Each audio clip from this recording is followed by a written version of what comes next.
Welcome to the Purpose for Life podcast, where we interview people living on purpose. And I'm your host, Suzanne Roberts. I'm the author of It's Deeper Than That and the founder of The Great Reconnection. And I'm thrilled to have here today with us Jennifer Sconyers. And I know that you will be inspired after this interview. So thank you so much for being with us today. Thank you so much, Suzanne. It's great being here. I'd like to start with a question about what's required of you right now in these turbulent times, and what do you think is required of us? That is such a big question, right? So I like to parse that apart a bit, right? Because there's what I call the public facing me, and then there's the private me. And so public facing is who I am in public when I'm working with clients and organizations and teams. And, I'm the one who has to be like the steady force to help them work through things and cope. And then there's the private me, who has familiar relationships and partnerships and those types of things, and who I feel like I need to be depending on the moment in that space. And both of those spaces are stretched in this moment, and I don't think I'm alone in that. Right? So on the private me, we had a family loss, which was quite big for us after a long illness. And we're all just trying to cope with that loss. It's like losing an anchor. The anchor's gone. So what do you do when the anchor's gone? You've got to like reground and find a new anchor. And we're all kind of doing that in our own way. And then, on the public facing side, this is such a turbulent timeline that we're on. Like everyone is just struggling to cope, and everyone shows up to struggle differently. Some people might be more analytical and pensive about it. Other people might get really agitated and but under stress and duress, folks don't always show up as their better angels. so Right. so I've got to be the one that can just like be steady and support really hard, tough conversations and a path forward and progress. And while also being, I don't know, affected by these greater things too, right? So yeah, it's really, I do my best to show up as powerfully and as grounded as I can based on what I have to give. Some days I have a lot to give. Some days I don't. And I don't judge, if it's a lot or a little, I just navigate accordingly and do my best to find my feet and reground. And that's with intentional practices. There's meditative practices that I do. I do a lot with music to support grounding and intention, a lot of like high vibrational ambient tones, even from the time I wake up. Like I'm not going to doom scroll. I'm not scrolling anything, actually. Then I set some intentions first, right? So that I can have clarity of presence and then just community, like we are not meant to function in isolation. We need people. I have people that I'm so grateful are part of my village that I've known for a minimum of 10 years, if not more than that. And, it's been so important that we've supported each other. So I don't know if that answers the question, but that's that's what's coming through. There are so many things that you said, and I'm going to take different pathways with them. I'm going to start with grief. Mm-hmm. Grief doesn't come when we decide we want it to come. Right. And when it comes, it has its own timing where it takes you. You don't get to choose. Right. When it hits you, how it hits you. Right. And the unmooring that happens within grief is huge. Mm-hmm. So I really appreciate you talking about just that in and of itself. And then how do you give yourself the space and grace to Mhm. take care of the process that's a garden that needs to be tended, grief. Yes. How do you do that in the midst of your professional requirements and your community engagement, all those things? Well, I will say I'm grateful for a community and that I can shout out and say I need support and Good. show up however I'm showing up. And that has been really key because I have enough awareness to know when I'm under supported. I also know when I'm not. I'm for those who care about astrology science, I'm very much a Libra, so balance is important for me. So I'm very sensitive to when I don't feel like I'm balanced. Like I feel it pretty strongly. So I can tell if I'm in a place where, oh, I'm not grounded, or I'm not actually able to discern in a way that I typically would. You know, I can sense that pretty quickly, and in those moments, I'm like, oh, more support's required. I'm under supported right now, right? So, and then with intention over the years, building a community of people where there's people I can reach out to. When it comes to processing grief, there are folks in my community where as professionals they've supported people through that process, and also as my friend they saw me in this whole process of a sick relative, right? So they had a version of the story, what was going on based on how I was experiencing it, but also the impact it's been having on me. So they are mirrors in a way, right? They can see things before maybe I'm present to them, right? which is which is a gift, really, to have that. So, yeah, having people that I can call on who can support me, whether as a friend or as a colleague who can be there. It's been even simple things like, let's do this activity together. And literally, it's like all I can do that day is take a shower and put on clean clothes and leave the house. That's a victory, and I don't judge it. And you see what I'm saying? Other days, I'm like, oh, I am like firing all cylinders. I can do all the things, but I don't judge how it shows up. I don't flog myself if I'm not able to function at a super high level. You know what I mean? I just accept this is how I'm showing up today.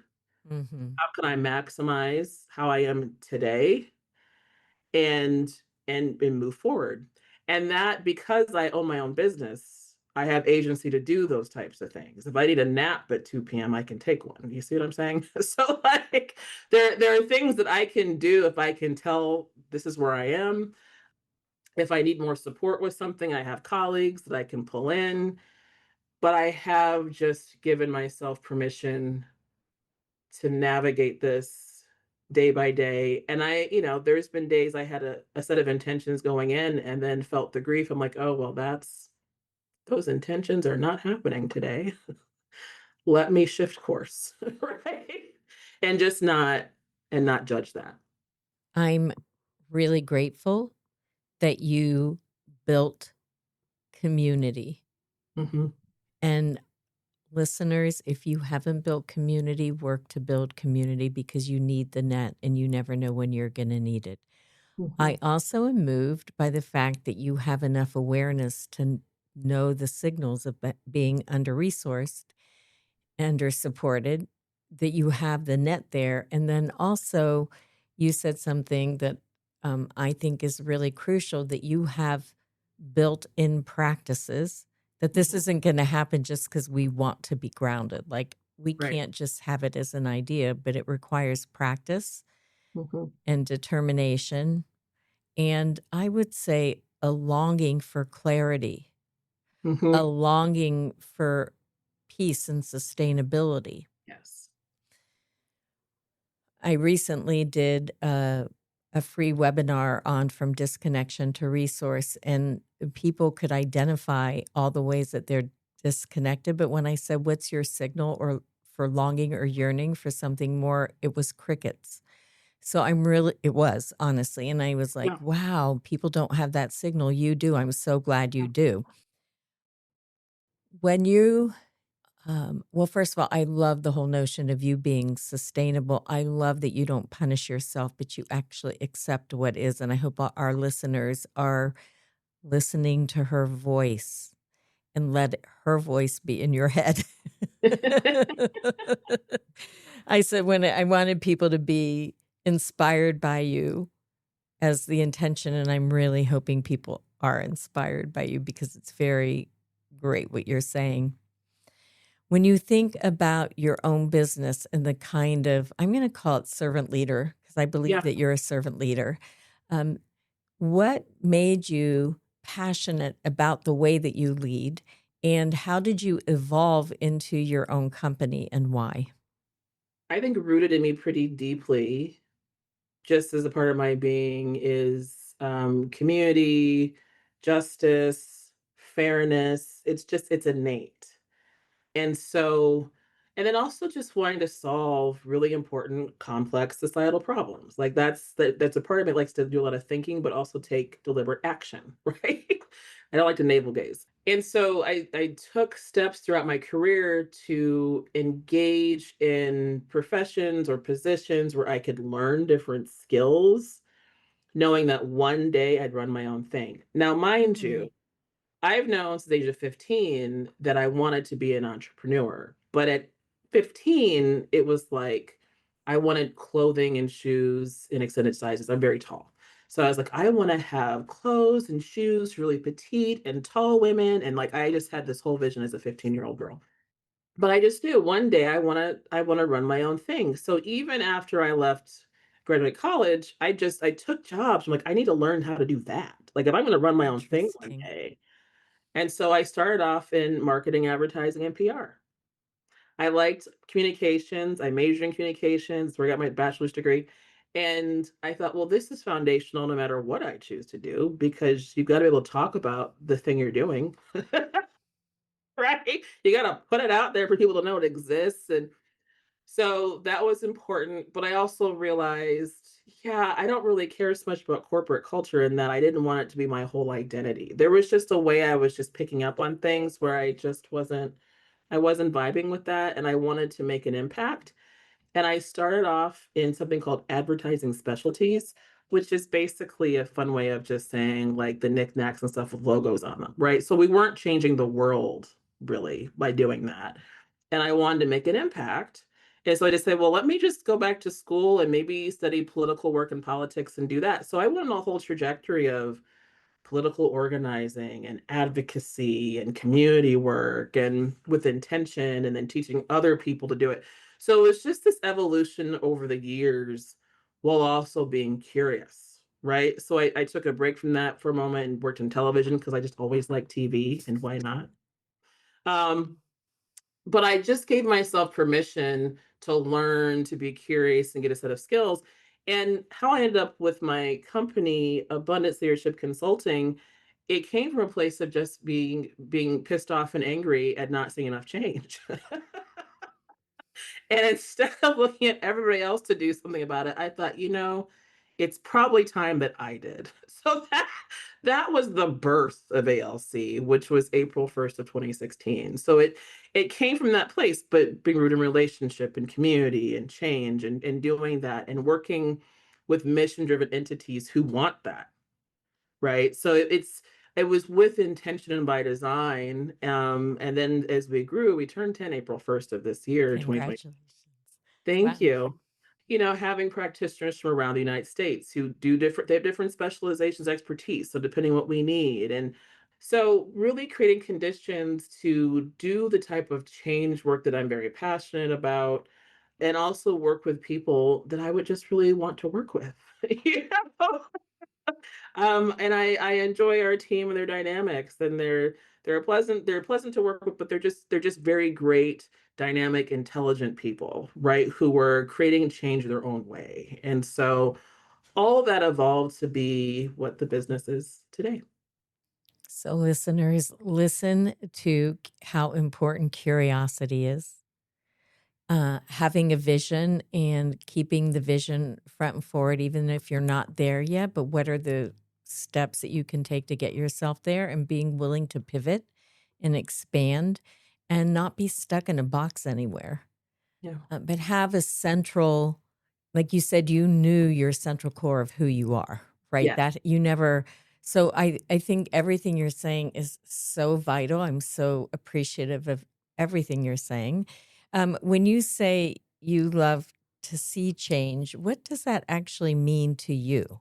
When we're doing change management types of processes, I like to say it is not instant oatmeal.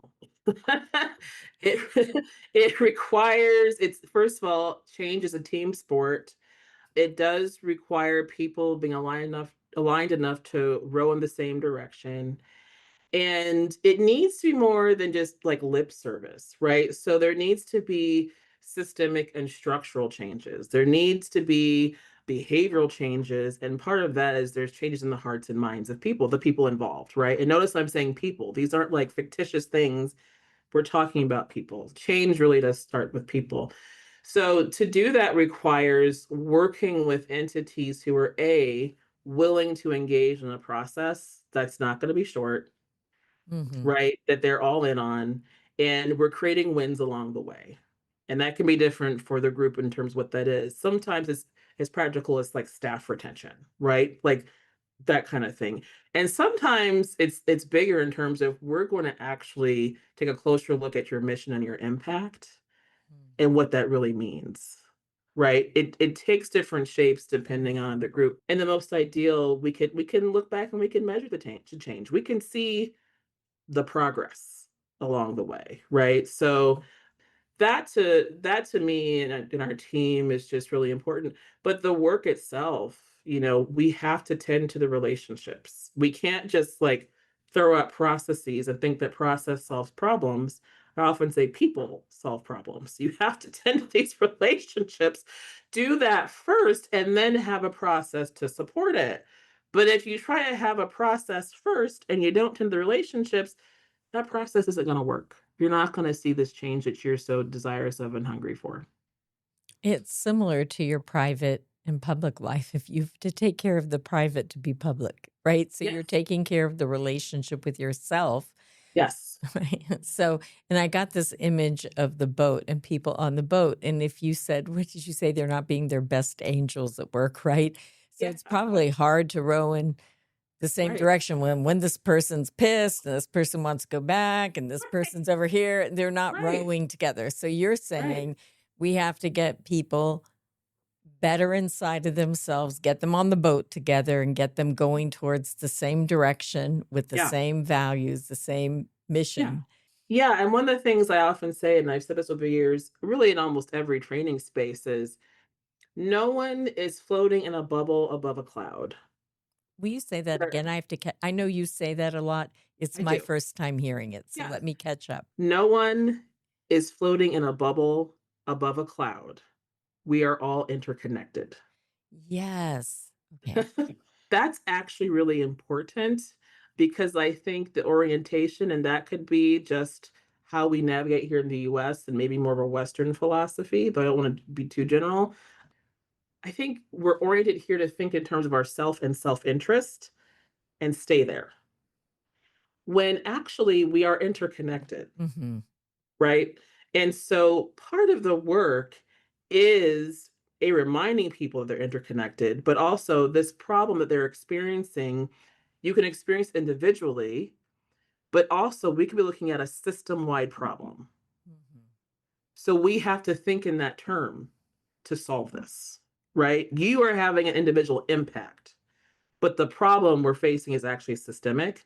So how are we addressing that at systems level? So that's actually really important. And that's the way we've started a lot of our trainings in the past when dealing with things like white supremacy culture and like those types of things.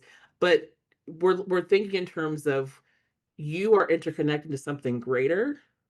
And so how are we collectively solving this? Right. Mm, And breaking some of these challenges down. Right. Some things are interpersonal challenges. Some things are much bigger than that.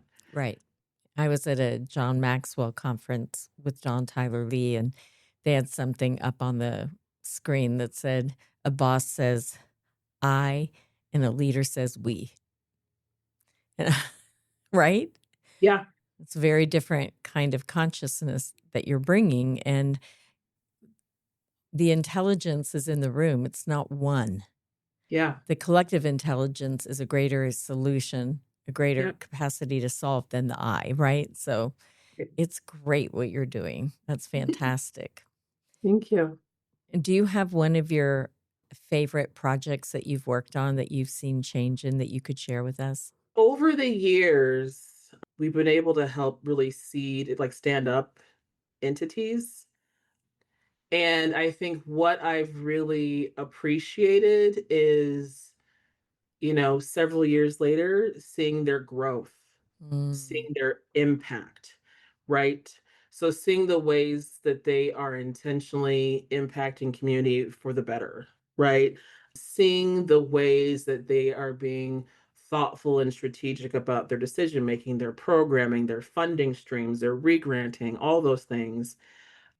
That is why we do the work. We think in terms of systems over here, in terms of even the groups we partner with. Like, how do they function in a greater ecosystem? We've strategically worked with groups within the whole ecosystem, right? If we're looking at systemic changes. So watching that over the last decade, really it keeps me going. It's inspiring to see the work in real time, to see growth in real ways, to see individual leaders of organizations mm, develop, mhm. right? Yeah, that's been heartening. And that, I don't say it keeps me in, but it keeps me in because you want Yeah, to know that what you're doing is paying off and moving the needle and all the things. So, absolutely. so that's what keeps me in. Those are our most inspiring projects. And what would you say for someone that doesn't have the luxury of being self-employed, who's hit a deep grief spot or a personal, sometimes personal traumas show up? Yeah. How would you recommend someone taking care of themselves and giving themselves grace? Finding a caring community is really important, and that can show up in different ways for different people, depending on the different practices that you engage in. So if you're someone who's open to meditation, like finding a meditation group to be a part of, to have a practice with others, Mm, right? So you have your own in solo practice and you're in a group to have a group practice, mm, right? Things like that. Like there's something about having the practices that ground you individually and then finding group spaces where others are doing the same to increase your support. And I think that's different for everyone.